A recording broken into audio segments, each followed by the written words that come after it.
अस्सलामुअलैकुम YouTube family. मैं हूँ साइमा और welcome back my YouTube channel hacks with Saima. Daily की तरह फिर से आज मैं आप सबके लिए किचन टिप्स लेकर आई हूँ जो आपकी ज़िंदगी को करेगा आसान। तो चलिए यहाँ पे आपके पास कोई भी कार्ड होगा ना जो ख़राब हो गई होगी, मतलब काम की नहीं होगी, तो आप ना उसे इस तरीके से यूज़ कर सकते हैं। पहले दो लाइनिंग ड्रॉ कर लीजिए कुछ गैप रख के, और कुछ उसके बाद जैसे मैंने किया है, और फिर आपको एक कैंडल जलानी है। और कैंडल कैंडल ज़रूर जलानी है क्योंकि ये गैस पे बिल्कुल नहीं होगी। और जलाने के बाद आपको जहाँ पे लाइनिंग हमने ड्रॉ की है ना, और फिर उसके नीचे से हमने इसे गर्म किया है। और गर्म करने का मकसद ये है कि मैं इसे थोड़ी-सी लचीली बनाना चाहती हूँ, मतलब इसे मैं घुमाऊँगी। ये देखिए इस तरीके से। तो जहाँ पे हमारी लाइनिंग है ना, वहीं पे मैंने ऐसा किया है। तो 2 लाइनिंग ड्रॉ किया है, एक नीचे के साथ नीचे की ओर हमने घुमाया, और दूसरी लाइनिंग जो मैं गर्म कर रही हूँ ना, ये ऊपर की साइड घुमाऊँगी।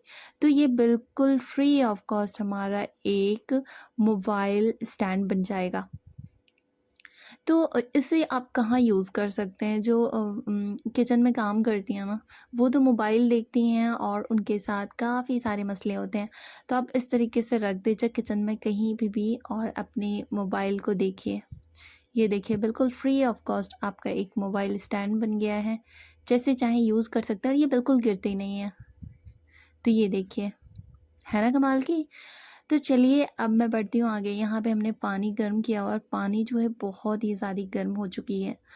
और इसके ऊपर मैं बेल्ट जो हमारे पास होती है, लड़कियाँ भी लगाती हैं, लड़के भी लगाते हैं, बच्चे भी लगाते हैं।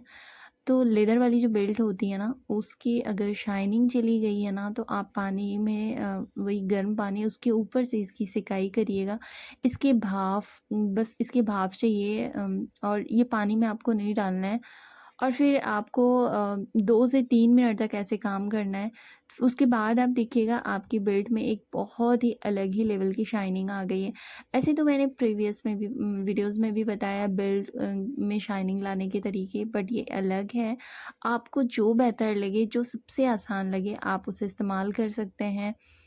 तो मैं ना थोड़ी-थोड़ी सी इस बर्तन के ऊपर भी इस तरीके से रख दे रही हूँ ताकि मेरे हाथ ना दुखें। तो आप भी चाहें जितनी बड़ी बर्तन है ना, उतना बेहतर होगा। तो हमने यहाँ पे छोटे से बर्तन का इस्तेमाल किया, इसलिए मुझे हाथ से पकड़ना पड़ रहा है। और अगर ये बड़ा होता ना, तो मुझे हाथ से मेहनत करने की भी ज़रूरत नहीं पड़ती, क्योंकि मैं बर्तन के ऊपर ही इस बेल्ट को लगा देती और बस हाथ से ऐसे-ऐसे खींचती। तो उसके बाद यहाँ पे मैं थोड़ी-सी आपको यहाँ पे दिखाना चाहूँगी कि इसमें आप देख रहे हैं ना कि धीरे-धीरे शाइनिंग आ रही है। तो जब भी आपके यहाँ बिल्ड है और उसकी शाइनिंग जा रही है, क्योंकि सारी चीज़ों को मेंटेन करते हैं, तो बिल्ड को क्यों इग्नोर करना, और इस तरीके से फ़ोल्ड कर दीजिए और लास्ट में एक बार और इसकी भाप से इसे गर्म कर दीजिए। फिर देखिएगा आपकी बेल्ट बिल्कुल नई हो जाएगी। तो चलिए अब फिर बढ़ती हूँ आगे। इस तरह की कटोरियाँ स्टील वाली जो होती है ना, हमारे पास होती है, तो आपको इसके ऊपर पाउडर डालने की ज़रूरत है। इसकी जगह पे आप एक्सपायरी पाउडर का भी इस्तेमाल कर सकते हैं। एक्सपायरी ही करिएगा क्योंकि वो हम फेंक देते हैं ना, कोई काम की रह नहीं जाती है। तो आपको यहाँ पे ये जो हमारे पास जो कटोरी है ना, आपने देखा ना यहाँ से थोड़ी-सी मुड़ी हुई है, जहाँ पे गंदगी जम जाती है। तो अगर आप साफ़ करें, नहीं साफ़ हो रहा है, लेकिन मैं कहूँगी ना कि आप एक बार इसे ज़रूर ट्राई करिएगा। इससे क्या होता है ना, बहुत ही ज़्यादा डीप क्लीनिंग होती है। आप चारों तरफ पाउडर को लगा दीजिए, फिर कोई हार्ड ब्रश लीजिएगा। अगर आपके पास मेटल वाली कोई ब्रश है ना जो क्लीनिंग के लिए रखते हैं, मेरे पास नहीं थे तो मैंने यही वाला यूज़ कर लिया। उससे बहुत ही अच्छी क्लीनिंग होती है।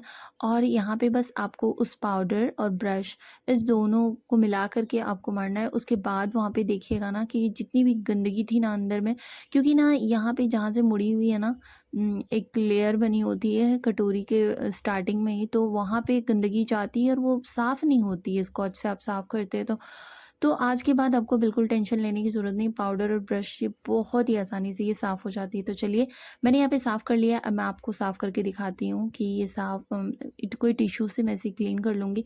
तो देखिए यहाँ पे आप सबके माइंड में आता होगा कि क्या हम डिश जेल से नहीं कर सकते हैं? बिल्कुल कर सकते हैं, बट उससे सफाई नहीं होती है। लेकिन ये पाउडर से ना बहुत ही अच्छी क्लीनिंग हो जाती है। फिर आप जैसे बर्तन को वॉश करते हो ना, कर लीजिएगा, फिर आप इसका यूज़ कीजिएगा इस बर्तन का, क्योंकि इसमें पाउडर है। तो यहाँ पे अभी भी आप देख सकते हैं कि कितनी अच्छी शाइनिंग है अभी, जबकि मैंने इसे पानी से धोया भी नहीं है, फिर भी आप देख लीजिए, जबकि ये बहुत पुरानी कटोरी है। तो चलिए, होप करती हूँ ये भी आपको पसंद आई होगी, और पसंद आई हो तो लाइक सब्सक्राइब ज़रूर करिएगा। नहीं आते हैं तो प्लीज़ सब्सक्राइब तो बनता ही बनता है, और आप सब ना लाइक करना भूल जा रहे हो तो प्लीज़ लाइक कर दिया करें। तो देखिए, यहाँ पे मैंने लिया है गर्म पानी। गर्म का मतलब ये नहीं कि आप उसे हाथ ना लगा सको, बस इतना कि आप बहुत ही आराम से इसके अंदर ना हाथ डाल दो, अपने पाँव डाल दो, तो बस आपको बहुत ही अच्छा सा सुकून मिले, उतना गर्म होना चाहिए। और फिर मैं इसमें डाल दूँगी नींबू, आधे नींबू डालना है, और फिर अगली चीज़ डालूँगी शैम्पू, कोई भी शैम्पू ले लीजिए जो आप यूज़ करते हो, और डालने के बाद अच्छे से आप इसे मिक्स कर दीजिए। और मिक्स करने के बाद एक चीज़ और ऐड करूँगी जिसे हम कहते हैं सोडा, मीठा सोडा। ये डालिएगा, ये आपका मैनीक्योर, पेडिक्योर बिल्कुल घर में आप कर सकते हैं। यहाँ पे मैंने छोटे बर्तन का इस्तेमाल किया है, और आप चाहें ना तो कोई बड़ा-सा अब ले लीजिएगा बाल्टी वगैरह, और उसमें इसी घोल को बनाइएगा, अपने हाथ-पाँव को डाल के छोड़ दीजिएगा। फिर आप कहिएगा, "वाओ जी! क्या कमाल के।" अगर इस पानी में आप 10 से 15 मिनट तक अपने पाँव को, हाथ को डुबो कर रखोगे, फिर आप निकालोगे ना, यकीन मानिए बहुत ही अच्छा काम करता है, क्योंकि मैनीक्योर, पेडिक्योर में बहुत ज़्यादा, अगर सैलून में आप करवाते हो ना, बहुत ज़्यादा महँगी होती है। तो आप यहाँ 15 डेज़ में भी एक बार कर लेते हैं ना, तो आपके हाथ-पाँव बहुत ही ज़्यादा सुंदर हो जाने वाले हैं। और सबसे बड़ी बात इसमें ये होती है ना कि आपकी जो नेल्स रखती है ना, उनके लिए तो बहुत ही ज़्यादा अच्छा होना है, क्योंकि उसकी नेल्स में ना बहुत ही अच्छी चमक आ जाएगी, और नेल्स की क्लीनिंग भी हो जाती है। नेल्स की क्लीनिंग करने के लिए आप एक्स्ट्रा मेहनत करते हैं, तो आज के बाद आपको बिल्कुल भी करने की ज़रूरत नहीं है। इसी पानी में आप डुबो दीजिए, और सारी क्लीनिंग आप खुद ब खुद इसी पानी में होते ही हो जाएगा। फिर आपको कोई रगड़ने की झंझट नहीं है, कुछ भी नहीं है। तो यहाँ पे मेरे पास छोटे बर्तन हैं ना, इसलिए थोड़ी-सी मुझे परेशानी हो रही है। मैं बार-बार अपने हाथों को डाल रही हूँ, तो मुझे वीडियो बनानी है, तो मैं इतना लंबा तो वेट नहीं कर सकती। तो मैं कुछ ही मिनट यहाँ पे अपने हाथों को रखी हूँ पानी के अंदर, और फिर मैं आप सबको दिखा रही हूँ कि है, वाक़ई में ये काम करता है, तो आप ट्राई कर सकते हैं। मेरा मकसद होता है जो सच्ची चीज़ें होती हैं, जो काम करने वाली चीज़ें होती हैं ना, मैं आप सबसे शेयर करूँ। फिर आप ले लीजिए कोई भी कॉटन, और कॉटन में मैं आपको दिखाऊँगी कि हमारे हाथ में कितनी सारी गंदगी थी जो हमें दिखाई नहीं दे रही थी। तो ये पानी ने, ये जो हमारा मैनीक्योर, पेडिक्योर हमने एक वाटर घोल तैयार किया ना, ये हमारी मैल को, गंदगी को काट के, और ये देखिए बिल्कुल कॉटन में ये बाहर आ चुका है। तो यहाँ पे मेरे जो हाथ है वो पहले से बहुत हद तक ठीक हो चुके हैं, और मैं नेल्स की भी क्लीनिंग कर लूँगी। नेल्स तो ऐसे भी पानी में डालने के बाद ये बिल्कुल साफ़ हो जाती है। तो चलिए अब बढ़ती हूँ आगे। देखिए, कपड़े धोना बहुत मुश्किल तो नहीं है, लेकिन मुश्किल ज़रूर है, क्योंकि मशीन में जब हम कपड़े धोते हैं ना, तो आप देखोगे कि मशीन में धुलने के बाद भी कहीं न कहीं गंदगी रह जाती है। तो ये जब भी आप मशीन में कपड़े डाल रहे हो ना, तो ये छोटा-सा काम आप ज़रूर कर लीजिएगा। मशीन में कपड़े डाल आपने पानी डाल दिया, पानी डालने के बाद आप थोड़ी-सी नींबू, और थोड़ी-सी ना ये इ ये जो फिटकरी है ना, फिटकरी, ये डालिएगा, और थोड़ा-सा सोडा ऐड कीजिएगा। उसके बाद आपको थोड़ी देर के लिए छोड़ देना है कपड़े और पानी को, और फिर आपको मशीन को ऑन करना है। आप देखिएगा, आपके कपड़े ना बिल्कुल शीशे की तरह चमकने लगेंगे। और भी तरीके हमने शेयर किए हुए हैं, अगर आप इंटरेस्टेड है तो जाके चेकआउट कर सकते हैं। और ये जो फिटकरी वाला पानी है ना, यकीन मानिए बहुत ही अच्छा काम करता है।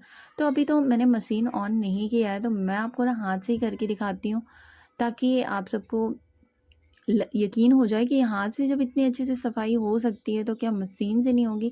जी, ज़रूर, ज़रूर होती है, और बहुत ही अच्छे से होती है। यहाँ पे पानी मैंने थोड़े से बनाए हुए, बस आप सबको तरीका मैं बता रही हूँ। तो जो आप मशीन में कपड़े डालोगे ना, उसमें बस ऐसे ही आपको बना के डाल देना, और सर्फ़ बिल्कुल थोड़े से डालिएगा। फिर आप देखिएगा ढेर सारे कपड़े आपके जो है कुछ ही मिनटों में साफ़ हो जाएँगे, और सबसे बड़ी बात कि ये बिल्कुल कम सर्फ़ में ही साफ़ हो जाएँगे। तो ये जो पानी हमने बनाया ना, ये आपको मशीन में डालनी है, सेम जैसे मैंने बताया वैसे ही आपको करनी है। तो चलिए जी, आज की वीडियो हमारी यहीं तक थी। होप करती हूँ आपको पसंद आई हो। पसंद हुई हो तो लाइक, सब्सक्राइब ज़रूर करिएगा। मिलती हूँ नेक्स्ट वीडियो में। अल्लाह हाफ़िज़।